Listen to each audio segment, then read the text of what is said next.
দেখো বন্ধুরা, আমি ছাদে চলে এসেছি। আজ আমাদের ন্যাড়াপোড়া, কাল আমাদের দোল, পূর্ণিমাতে চাট হচ্ছে, বলো হরি বল। তো দেখো ন্যাড়াপোড়ার সেই বুড়ির ঘর যেটাকে বলি সেটা জ্বালিয়েছে, আর বাজনা দিয়ে। আমাদের এখানে প্রত্যেক বছরই কিন্তু এই বাজনা বাজিয়ে ন্যাড়াপোড়া করা হয়। আর আমরা তো ন্যাড়াপোড়া বলি, তোমরা কি বলো জানি না। তো আজকে হচ্ছে আমাদের ন্যাড়াপোড়া, মানে আমরা করছি না, মাঠে সবাই করছে। তো আমরা ছাদ থেকে দেখছি। আর ওইখানে কিন্তু অনেক লোক আছে, অন্ধকার বলে তোমরা হয়তো ভালো করে দেখতে পাচ্ছ না, কিন্তু আমরা কিন্তু পুরো পরিষ্কার দেখতে পাচ্ছি। আর চলে আসলাম তোমাদেরকেও দেখাতে। তো দেখো বন্ধুরা, আর কাদের কাদের ওখানে এটা হচ্ছে তোমরা অবশ্যই কমেন্ট করে বলো। জানি যে সবার ওখানেই হবে এটা, তো তবুও তোমরা একটু কমেন্টে বলো। বাজনাটা আসছে, এখানে বাজনার আওয়াজটা তো আসছে। সব আসছে। যাও কাছে যাও। ও ওটা কি বলতো, ঘরের মতন বানিয়েছিল, হ্যাঁ তারপরে হচ্ছে।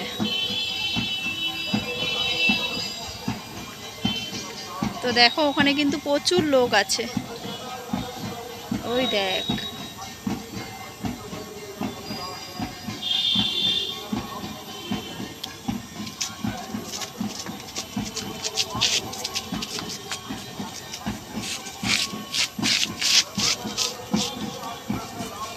আর এটা কিন্তু রাতের বেলাতেই হয়, সেই জন্য মাঠে অন্ধকার বলে অতটা ভালো বোঝা যাচ্ছে না রাতের বেলা। আর এটা কিন্তু পূর্ণিমা লাগলেই হয়।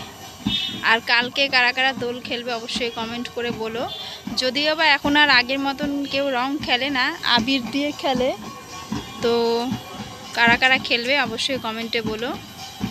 আর আমি তো ভিডিওটা করছি, বাজনার আওয়াজ আসছে, তারপরে চারদিকে বসন্ত উৎসব হচ্ছে, সেই গান টান বাজছে, জানি না কি হবে।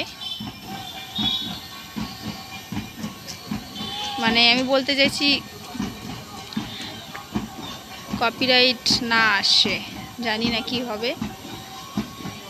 দেখো এইখানে যেহেতু এই মানে কি বলে, এটাতে বাজনা হয়, তো বাজনার আওয়াজ তো আসবেই। আর বসন্ত উৎসব মানে এই চারদিকে একটা খুশির আমেজ বলতে পারো, খুশির, তাই জন্য গান বাজনা তো বাজছেই। আর বাজারই কথা, বছরে তো একবারই হয় এই দিনগুলো, তাই না? জিনিসগুলো একবারই আসে।